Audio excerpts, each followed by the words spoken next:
காசா grand மற்றும் போத்தி ஸ்வர்ணமஹால் வழங்கும் கல்யாண மாலை விழாக்கால பட்டிமன்றம். மண்ணில் நல்ல வண்ணம் வாழலாம், எண்ணில் நல்ல கதிக்கு யாதுமோர் குறைவில்லை. கண்ணில் நல்ல அகுதுரும் கழுமல்ல வளநகர், பெண்ணின் நல்லாளுடும் பெருந்தகை இருந்ததே.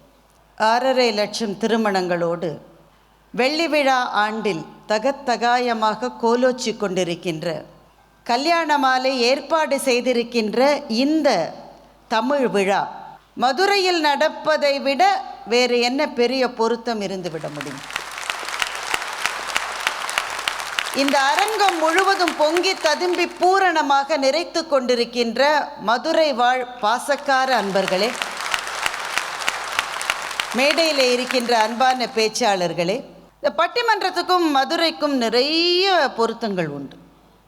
எங்கள் நடுவர் 50 வருடத்துக்கும் மேலாக பட்டிமன்ற நடுவராக இருக்கிறவர். ஆரம்ப காலங்களில் பட்டிமன்ற தலைப்புகள் இலக்கியத்திலிருந்து தான் இருக்கும். அது துரியோதனனா ராவணனா, கும்பகர்ணனா கர்ணனா, இந்த மாதிரி தான் இருக்கும். பெரும் கூட்டம் வரும். ஆனால் எங்கள் நடுவருக்கு அந்த பெரும் கூட்டத்திலே உட்கார்ந்திருக்கிற பாமர மக்களை நோக்கி அவருடைய நெஞ்சம் செல்லும். உட்கார்ந்துருக்காங்க, ஒரு மரியாதைக்கு கேட்குறாங்க, வணங்குறாங்க. ஆனால் அவங்களோட நேரடி தொடர்பில் இந்த தலைப்பு இல்லையோ அப்படின்ற எண்ணம் அவருக்கு வந்தது. அதனால் ஒரு முறை மதுரைக்கு பக்கத்தில் தான் ஒரு நிகழ்விலே தலைப்பாக கணவனா மனைவியா போடலான்னு சொல்லி தலைப்பு கொடுத்துட்டார். அது ஒரு பெரிய சமூக புரட்சி பாருங்க. ஏன்னா அதுவரை பட்டிமன்றத்தில் அப்படி ஒரு தலைப்பு வந்ததே கிடையாது. கூட பேசுகிறவர்கள் அப்போதெல்லாமே தமிழ் பேராசிரியர்கள், ஆசிரியர்கள் தான். அவங்களுக்கே அதில் முழு உடன்பாடு இல்லை. ஐயா, நம்மளாம் என்ன இலக்கியம் பேசுகிறவங்க ஐயா, இதை போய் நம்ம பேசினாக்க நாளைக்கு வகுப்பில் பையன் நம்மளை என்ன சொல்லுவான் ஐயா, இது போய் ஒத்துக்கிட்டீங்களே. அப்போ எங்கள் நடுவர் சொல்லியிருக்காரு, இந்த ஒரு தடவை பேசிடலாமா, பேசி ஒப்பேத்திடலாம், அதுக்கு பிறகு இந்த தலைப்பை பேசவே கூட மாட்டோம் நாம் சொல்லி அவங்களெல்லாம் கன்வின்ஸ் பண்ணி கூட்டிகிட்டு போகிறார். அப்போல்லாம் எங்களுக்கு முன்னாடியாக இருந்தவர்கள் போட்டு கொடுத்த பாதையில் தானேங்க நாங்கள் இப்போ பயணம் செய்கிறோம். அங்கே விமானத்தில் வரோம், காரில் வரோம். ஆனால் எங்கள் முன்னோடிகள் அப்படியா இருந்தாங்க. சைக்கிள் ரிக்ஷாவில் போய் பட்டிமன்ற நடுவராக இருந்திருக்காங்க. அப்படி பேசினவங்க ஒரு இடம் மட்டும் சைக்கிள் ரிக்ஷாவில் நடந்து போகணும் அந்த பட்டிமன்றம் நடக்கிற இடத்துக்கு. நடந்து போகிற போதே எல்லாருக்கும் ஏதோ ஒன்று மாற்றமாக இருக்குதுன்னு சொல்லி தெரியுது. அவங்களுக்கு ஏதோ ரொம்ப வித்தியாசமாக இருக்குது. திடீர்னு தெரியுது என்ன வித்தியாசம்னு சொல்லிட்டு. அதுவரை பட்டிமன்றம் என்று நடந்தால் திறந்த வெளியில் வெளியே உட்கார்ந்து பார்க்கிறவர்கள் ஆண்கள் மாத்திரம்தான். பெண்கள் வீட்டுக்குள்ளே ஓரஞ்சாரமாக இருந்து பார்ப்பாங்களே ஒழிய அவையில் நடக்கிற இடத்துல அரங்கத்தில் அவர்கள் அதுவரை அமர்ந்ததாக சரித்திரமே கிடையாது. ஆனால் இந்த பட்டிமன்றத்துக்கு இவங்க என்ன மாற்றத்தை பார்த்துக்கிட்டு வந்தாங்கன்னா, உட்கார்ந்திருந்தவர்களில் பாதிக்கு பாதி பெண்கள் உட்கார்ந்திருந்தார்கள். இது ஒரு பெரிய தகர்ப்பு பாருங்கள். வீட்டுக்குள்ளேருந்து நாங்கள் வெளியில் வரமாட்டோம் என்று இருந்தவர்களை நாங்களும் வெளியில் உட்கார்ந்து கேட்குறோன்னு கொண்டு வர வைத்தது அந்த தலைப்பு. இந்த ஒரு தடவை மாத்திரம் பேசி அட்ஜஸ்ட் பண்ணிடலாம், இனிமே இந்த தலைப்பை பேசவே வேண்டான்னு சொன்ன எங்கள் நடுவர் இதே தலைப்பில் அவர் மாத்திரமே குறைஞ்சது 1000 முறையாவது பேசியிருக்கார். அப்படிப்பட்ட மாற்றங்களை செய்த இந்த மண்ணின் மைந்தர் அவரனுடைய பெருந்தன்மையினால் எங்களுக்கும் இந்த மேடைகளில் ஒரு இடம் கிடைத்திருக்கிறது. அவரனுடைய பாதங்களை இந்த நேரத்தில் நினைத்து வணங்கி மகிழ்கின்றேன். இந்த மேடையில் இந்த நேரத்திலே இருப்பது எனக்கு மிகுந்த மகிழ்ச்சியையும் நெகிழ்ச்சியையும் தருகிறது. மகிழ்ச்சிக்கு காரணத்தை நான் சொல்லிட்டேன். நிகழ்ச்சிக்கு காரணம் இந்த தலைப்பு, கொடுக்கப்பட்டிருக்கிற தலைப்பு இந்த மதுரை மண்ணுக்கே ஆன ஒரு தலைப்பாக மிளிர்ந்திருப்பதை நினைக்கிற போது ஒரு மெய்ச்சிலிர்ப்பு உண்டாகிறது. இப்படி கவித்துவமான தலைப்புகளை கல்யாண மாலையினால் தான் கொடுக்க முடியும். இங்கே எதிரே உட்கார்ந்திருக்கிற தம்பி ஹரி தியாகராஜனை பார்க்கிற போது எனக்கு அதை சொல்லாமல் இருக்க முடியவில்லை. இந்த மண் என்பது சொக்கநாதனுக்கும் மீனாட்சிக்குமான மண். இது 2009ஆம் ஆண்டு மீனாட்சி அம்மன் கோவிலிலே குடமுழுக்கு நடக்கப் போகிறது. ஹரி தியாகராஜன் அவரனுடைய தந்தையார் அமரர் கருமுத்து கண்ணன் ஐயா அவர்கள் இந்த கமிட்டியினுடைய தலைவராக இருக்கிறார். அவரே சொல்லி நான் கேட்டது தான் இந்த மேடையில் நான் சொல்ல போகிறேன். உங்களுக்கெல்லாம் நம்பிக்கை இருக்கான்னு எனக்கு தெரியல. சில சமயம் மீனாட்சியும் சொக்கனும் வந்து பேசுவாங்க, நம்மகிட்ட சொல்லுவாங்க. அதை கேட்க நமக்கு அந்த நேரம் காது இருக்கணும். அவங்க எல்லாரும் கமிட்டியில் இருக்கிற அத்தனை பேரும் டிஸ்கஸ் பண்ணிட்டு இருக்காங்க. குடமுழக்கு எந்த நாளிலே நடத்த வேண்டும் என்பதை பற்றி டிஸ்கஷன் நடந்துட்டுருக்கேன். எங்கள் ஒரு பட்டிமன்றத்தை நடத்துறதுனாலே நாங்கள் 7 பேர் இருந்தால் 10 கருத்து இருக்கும். என்றைக்கு நடத்துறது, எந்த இடம், எந்த தலைப்பு. ஒரு குடமுழுக்கை நடத்த வேண்டும் என்றால் எத்தனை விதமான கருத்துக்கள் அங்கே மோதி இருக்கும். எந்த தேதி, இதுன்னு பல பேர் சொல்கிறாங்க. டிஸ்கஷன் கோவிலில் வச்சு நடந்துட்டுருக்கு. இவங்கெல்லாம் பேசிகிட்டு இருக்கிற போது கோவிலினுடைய அந்த வலப்பிரகாரத்தின் வழியாக ஒருவர் நடந்து போகிறார். அவர் இந்த கமிட்டியில் இருக்கிறவர் இல்லை, யாரும் அவரை பார்த்ததும் இல்லை. அவர் பாட்டுக்கு பின்னாடி திரும்பி ஆர்டிஓ சொல்கிற மாதிரி வைகாசி விசாகத்தன்னைக்கு செய்யலாம்னு சொல்லிட்டு போயிட்டார். இவங்க வச்சிருக்கிற லிஸ்ட் ஆஃப் டேட்ஸில் வைகாசி விசாகமும் இருக்குது. அதில் திடீர்னு அது இன்னும் இறைவாக்கு மாதிரி, யாருப்பா அவர் கூப்பிடுவா, திடீர்னு வந்து சொல்லிட்டு போகிறாரு. எதை பற்றியும் சொல்கிற மாதிரி இருக்குது, ஆனால் நமக்குன்னு சொன்ன மாதிரியே இருக்குது. கூப்பிடுன்னு போய் பார்த்தா ஒத்தரையும் காணும். சரி, அந்த தேதியில் வச்சிடலாமா? இருந்தாலும் மனசில் ஒரு சின்ன எண்ணம் இருக்கும் தானே நமக்கு. அவர் வேறு எதை பற்றியோ சொன்னாரோ என்னவோ. எதுக்கும் இந்த சீட்டு போட்டு பார்த்துடலாம், திருவிழா சீட்டு போட்டு பார்த்துறது. அங்கே இருந்த ஒரு சின்ன பிள்ளைய, ஒரு பெண் குழந்தைய கூப்பிட்டு உன்னை எடுமா, அது எடுத்து கொடுத்தா அதே தேதி. அதை பார்த்துட்டு சரிங்க இந்த தேதி தான், ரொம்ப நன்றி பாப்பா, உன் பேர் என்னம்மானா அந்த பொண்ணு அப்படி திரும்பி அழகாக சிரிச்சுட்டு மீனாட்சின்னு சொல்லிட்டு போச்சு.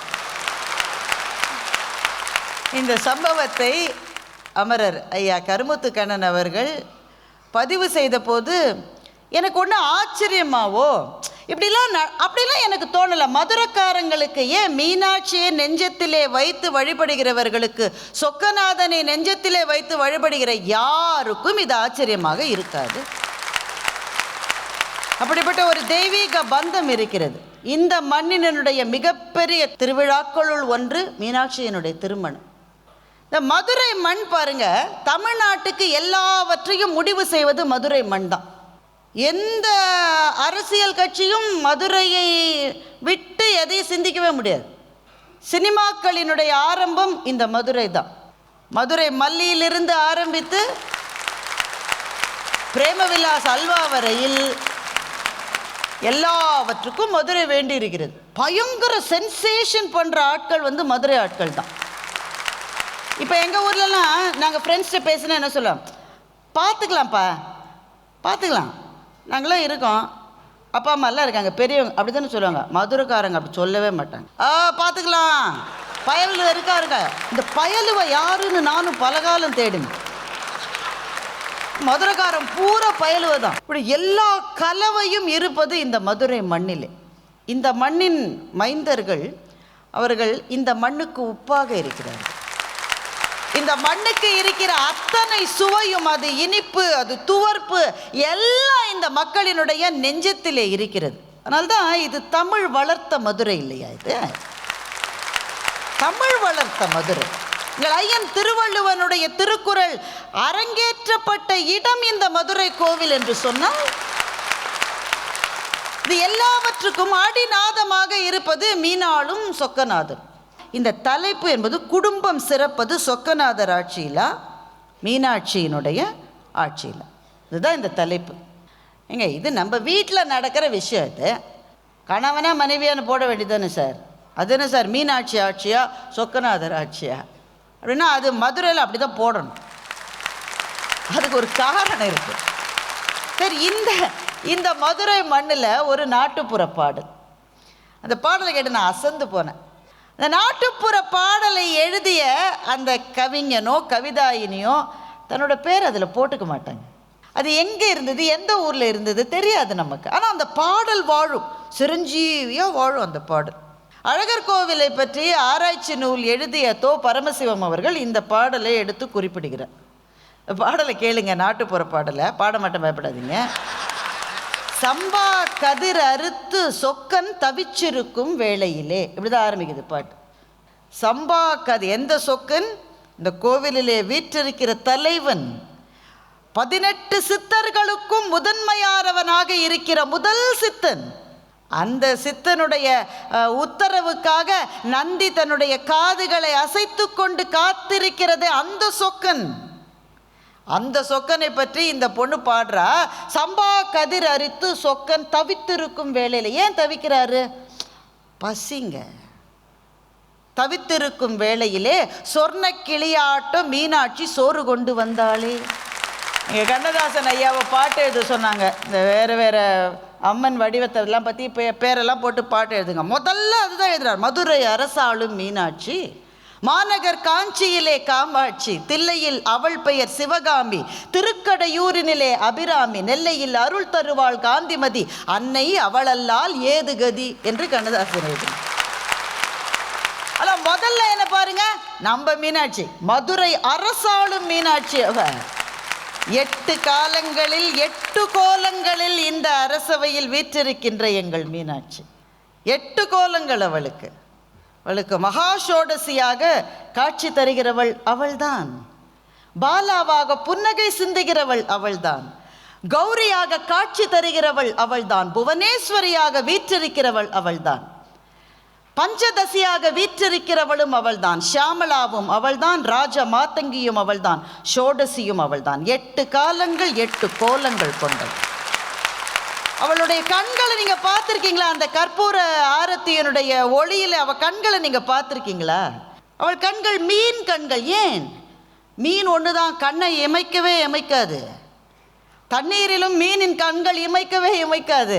அதுபோல இமைக்கிற நொடியில் அன்பர்களுக்கு ஒரு துன்பம் வந்துவிட்டால் என்ன செய்வது என்று கண்ணை இமைக்காமலே இருக்கிற எங்கள் மீனாட்சி. தோளில் ஒரு கிளி இருக்கிறது. எதற்காக? கிளி ஒன்று தான் சொன்னது திருப்பி சொல்லும். நம்ம போய் சில சமயம் சொல்லிடுவோம், அதை பாரு இதை பாரு, நீ தான் கதி, வேற வழி இல்லை. அந்த கிளி திரும்ப திரும்ப அவளுக்கு சொல்லிக்கிட்டே இருக்கணுமா? அவள் ஒன்றும் மறக்க போகிறதில்ல. ஆனால் அந்த கிளி அவளுக்கு நினைவுபடுத்துன்ற நிம்மதியோட சந்நிதியிலேருந்து நம்ம திரும்பி வருவோமே, அந்த மீனாட்சியை பற்றி சேற்றிலே உழவு செய்து கொண்டிருக்கிற என்னுடைய அக்கா எவ்வளோ ஒருத்தி எந்த காலத்திலோ எழுதினா, சம்பா கதிர் அறுத்து சொக்கன் தவியா தவிக்கையிலே சொர்ணக்கிளி ஆட்ட மீனாட்சி சோறு கொண்டு போனாலே, நேரங்கள் ஆனதென்று சொக்கன் நெல்லை இறைத்தான். சாப்பாட்டுக்கு லேட் ஆயிடுச்சுன்னு சில வீட்டில் தட்டு பறக்கும்ல, அந்த காலத்தில், இப்போ சொல்லலைன்னா. நேரங்கள் ஆனதென்று சொக்கன் நெல்லை இறைத்தானே, மயங்கினாள் மீனாட்சி மல்லிகைப்பூ மெத்தையில். சொக்கன் திட்டிட்டான்னு சொல்லி மீனாட்சிக்கு அழுக வந்துருச்சு, மயக்கம் வந்துருச்சு, மல்லிகைப்பூ மெத்தையில் படுத்துட்டாளாம். அழுங்குரல் கேட்டு அண்ணன் அழகர் வந்தார். தங்கை அழுங்குரல் கேட்ட உடனே அண்ணன் வந்தார். வந்த உடனே சீர் செஞ்சுட்டாராம். வையகத்தின் எல்லை வரை வரிசை வைத்தார். சீமையின் எல்லை வரை சீரெல்லாம் வைத்தார். தங்கச்சி மீனாட்சிக்கு தமுக்கம் மேடை கொடுத்தார், தல்லாக்குளம் கொடுத்தார், மானாமதுரை கொடுத்தார், மதுரையிலே பாதி கொடுத்தார் என்று பாட்டை முடிக்கிறாள் அந்த நாட்டுப்புற பெண். அந்த பாட்டை நினைத்து நினைத்து வியந்து போனேன். அது அந்த எழுதினவங்க யாருன்னு தெரியல. 100 ஆண்டு முன்னாடி கூட இந்த பாடல் எழுதப்பட்டிருக்கலாம். ஆனால் அவள் வாழ்க்கையையும் கோவிலிலே இருக்கிற இறைவன் இறைவி வாழ்க்கையையும் பிரித்து பார்க்க அவளுக்கு தெரியாது. அந்த வாழ்க்கையை தான் இவங்க வாழறாங்க, இந்த வாழ்க்கையை தான் அவங்க வாழறாங்க என்று இறைவனையும் இறைவியையும் ஒருமையோடு நினைக்கிற மண் தான் மதுரையினுடைய மண். ஆனால் தான் நம்ம வீட்டில் நடக்கிற ஒரு பட்டிமன்றத்துக்கு சொக்கநாதர் ஆட்சியா மீனாட்சி ஆட்சியான்னு தலைப்பு ஏன் வச்சோன்னாக்க, அந்த இறைவனும் இறைவியையும் வைத்து ஒரு தலைப்பை அணுகுகிற போது அந்த தலைப்பை புனிதமாகி விடுகிறது அல்லவா? இது வீட்டிலே இருக்கிற ஒரு பிரச்சனையை பற்றிய பட்டிமன்றம் தான். ஆனால் இது சொக்கநாதர் ஆட்சியா மீனாட்சி ஆட்சியான்னு சொல்லுகிற போது இந்த தலைப்பே ஒரு புனிதத்துவம் அடைந்து நம் நெஞ்சங்களை மகிழ்விக்கிறது. இந்த தலைப்பை பற்றி பேசுவதற்காக 6 பேர் வந்திருக்கிறார்கள். சொக்கநாதர் ஆட்சி தான் என்று சொல்லுவதற்கு 3 பேர். முதல் பேச்சாளராக எங்கள் அன்பு தம்பி சிவசதீஷ். சிவசதீஷை உங்களுக்கு நன்றாக தெரியுமே. இப்படித்தான் ஒரு கல்யாண மாலை மேடையில் எனக்கு இன்னும் கல்யாணம் ஆகலைன்னு சொல்லி அடுத்த மேடைக்கு வர்றதுக்குள்ளே கல்யாணம் ஆயிடுச்சு. எனக்கு ஏன் கல்யாணம் ஆச்சுன்னு இப்போ சொல்லி நன்றாக பேசக்கூடிய தம்பி. தமிழிலே முனைவர் பட்டம் பெற்றவர். சொக்கநாதர் ஆட்சியிலே தான் குடும்பம் சிறக்கும். இதை பற்றி என்ன சந்தேகம் உங்களுக்குன்னு கேட்பதற்கு இரண்டாவதாக அந்த அணியிலே கவிஞர் சேஷாத்ரி அவர்கள். சேஷாத்ரியை நல்லா உத்து பாருங்க. திருவிளையாட்டு படத்தில் சிவாஜி சொல்லுவார், என்ன நல்லா பாரு, நான் அந்த மாதிரி ஒரு தடவை பாருங்க. ஒரு யோகா குரு மாதிரியே இருப்பார். ஏன்னா அவர் யோகா குரு தான். அவர் ஐடி துறையிலேயே இருக்கார், யோகா குருவாகவும் இருக்கார், பட்டிமன்றத்தில் இருக்கார், கவிதையும் எழுதுகிறாரு, எல்லாத்தையும் ஒரே நேரத்தில் வேறு செய்கிறாரு. அவர் தெளிவாக இருக்கார். இது சொக்கநாதர் ஆட்சி தான், குடும்பத்துக்கு நல்லதுங்க. அந்த அணியின் நிறைவு பேச்சாளராக திரு சுஜித் குமார் அவர்கள். சுஜித் குமாரினுடைய வாழ்க்கையை பார்க்கிற போது எனக்கு எப்படி இருக்குன்னா, ஒரு ஃபுல் மீல்ஸை பார்த்த மாதிரி இருக்கும். அவர் ஒரு நிறுவனத்திலே பெரிய அதிகாரியாக இருக்கின்றார். அங்கே இருக்கிற நிறைய இளைஞர்களுக்கு வழிகாட்டுகிறார். மனித வளத்துறையில் பெரும் பதவியிலே இருக்கிற சுஜித்தை பார்க்கிற போது ரொம்ப ஆச்சரியமாக இருக்கும். ஆனால் அதோடு இல்லை, அதற்கு அடுத்த கட்டமாக மேடைகளிலே இருப்பதையும் ரொம்ப லாவகமாக செய்கிறார். இது மாத்திரம் இல்லை, நிறைய கல்லூரிகளுக்கு போய் அந்த பட்டிங் என்ஜினியர்ஸ் கிட்ட அவர் பேசுகிறாரு. என்னென்ன வாய்ப்புகள் இருக்குது அந்த துறையிலன்றதை பற்றி பேசுகிற அபாரமான ஒரு பேச்சாளர். இது ரெண்டையும் தாண்டி மாற்றம் என்கின்ற ஒரு அறக்கட்டளையை சுஜித் அவர்கள் நடத்தி வருகின்றார். அந்த மாற்றம் அறக்கட்டளையினோட ஒரு ஆண்டு விழாவுக்கு போன ஆண்டுன்னு நினைக்கிறேன், என்னை கூப்பிட்டுருந்தாரு. நான் போனேன். நீங்கள் அவங்களெல்லாம் மோட்டிவேட் பண்ணுங்கன்னு சொல்லி என்னை கூப்பிட்டாரு. உண்மையில் அவங்களெலாம் என்னை மோட்டிவேட் பண்ணி திருப்பி அனுப்பிச்சாங்க. அப்படி தான் இருந்தது. அதில் ஒரு பெண்ணு சொல்கிறா, +2 முடித்த உடனே வீட்டில் பலவந்தப்படுத்தி ரொம்ப வயதான உறவினருக்கு கல்யாணம் பண்ணி வச்சுறாங்க. அந்த திருமணம் ஒன்றும் சரியாக வரல. இந்த அவருக்கு குடிப்பழக்கம் இருந்தது, சரியாக வரல அந்த திருமணம். ஒரு குழந்தை வேற. அந்த பொண்ணு அதுக்கப்புறம் மாற்று அறக்கட்டளையை நாடி இவங்க அந்த பொண்ணுக்கு நல்ல திறமை இருப்பதை பார்த்து என்ஜினியரிங் காலேஜில் சீட் வாங்கி கொடுத்துருக்காங்க. 4 வருஷத்தில் என்ஜினியரிங் முடிச்சுட்டு அந்த பொண்ணு மிகப்பெரிய ஐடி கம்பெனி ஒன்றுத்தில் வேலைக்கு சேர்ந்த நாள் அந்த பெண்ணை நான் சந்தித்த நாள். இப்போ அந்த மாதிரி ஒரே ஒரு பெண்ணை நான் பேச போன நாளில் சந்தித்தேன். இந்த மாதிரி எத்தனை தீபங்களை ஏற்றி வைக்கிறார் சுஜித். அது எவ்வளவு பொருள் பொதிந்த ஒரு வாழ்க்கையாக அந்த வாழ்க்கை இருக்கும். அதற்கு சொந்தக்காரரான அவரும் அவருடைய வீட்டை வைத்து அல்ல, அவர் பார்க்கிற ஆயிரக்கணக்கான ஐடி இளைஞர்களினுடைய வாழ்க்கையை வைத்து சொக்கநாதர் ஆட்சி தான் நமக்கு தேவை என்று சொல்ல வருகிறார். இது சொன்ன பிறகு கம்பெனிக்கு போய் திரும்ப டைவர்சிட்டியை பற்றி பேசுவார். எங்க மதுரையில் ஆட்சியை எங்க கிட்டங்க, சொக்கநாதரே எங்கள் ஆட்சிக்கு கீழே தான் இருக்காங்க, நீங்கள் என்னவோ அப்படின்னு தென்னாவட்டம் 3 பேர் உட்காந்துருக்கீங்களா பார்த்தீங்களா? முதலிலே பேசுவது அனுகிரகா, மீனாட்சி ஆட்சியே என்று பேசுகிறார். ஒரு பாலர் பள்ளியை நடத்தி வருகிற அனுகிரகா எங்கள் பட்டிமன்ற குழுவில் நாங்கள் கண்டெடுத்த ஒரு முத்து. அபாரமான பேச்சாளர். அவருடைய வார்த்தைகளும் அவருடைய வாசகங்களும் எப்போதுமே கவித்துவம் கொண்டிருக்கும். மீனாட்சி ஆட்சி தாங்க. உங்களுக்கு என்ன தெரியும்? வீட்டில் எந்த பொருள் எங்கே இருக்குன்னு உங்களுக்கு தெரியுமா? எப்போ பாரு வெளியில் போகிற போது 4 பொருள் தான் எடுத்துகிட்டு போகணும். ஒன்று செல்ஃபோனு, ஒன்று சார்ஜர், ஒன்று சாவி, ஹெல்மெட். இந்த 4ஐயும் எடுத்துகிட்டு போனதாக வரலாறு உண்டா உங்களுக்கு என்று கேட்பதற்காக அனுகிரகா வந்திருக்கிறார். அடுத்து வீட்டில் இருக்கிற அந்த கம்பீரமான பெண்மணியை கொஞ்சம் பாருங்கள். ரேவதி சுப்புலட்சுமி அவர்கள் மிக நல்ல ஒரு தமிழ் நடைக்கு சொந்தக்காரர். எங்கள் மேடைகளில் மாத்திரமல்ல, மேடைகளுக்கு அப்புறம் வருகிற எங்கள் பயணங்களிலும் எப்போதுமே நகைச்சுவையாக பேசி எங்களை கலகலப்பாக வைத்துக் கொள்கிற ஒரு அபாரமான நகைச்சுவையாளரும் ரேவதி சுப்புலட்சுமி அவர்கள். செந்தமிழ் கல்லூரியிலே துணை முதல்வராக இருக்கின்றார். துணை முதல்வர்னாலே ஒரு கெத்து தானுங்க. நான் அரசியலை சொல்லிங்க, நீங்கள் வேற மதுரைக்காரங்களை வில்லங்கம் பிடிச்சவங்களா இருக்கீங்க. அந்த அணியின் நிறைவு பேச்சாளராக கவிதா ஜவஹர் அவர்கள். ராஜபாளையத்திலிருந்து வந்திருக்கிற கரிசல்காரி. கவிதாவினுடைய கவிதைகள், கவிதாவினுடைய பேச்சு இப்போது உலகத் தமிழர்கள் அத்தனை பேரையும் ஈர்த்து வருகின்றன. தன்னுடைய கருத்துக்களை ஆணித்தரமாகவும் அழகியல் கூறுகளோடும் பேசுவதிலே கவிதாவுக்கு நிகர் கவிதா மாத்திரம்தான். நிறைவு பேச்சாளராக மீனாட்சியினுடைய ஆட்சி தான் என்று சொல்ல வந்திருக்கிறார். ஒரு குடும்பம் சிறக்க நமக்கு எந்த ஆட்சி தேவை? முதல் பேச்சாளராக சொக்கநாதர் ஆட்சியிலே என்று சொல்லுவதற்கு சிவசதீஷ்குமார் அவர்களை உங்கள் ஆதரவோடு அன்பு பாராட்டி அழைக்கின்றோம்.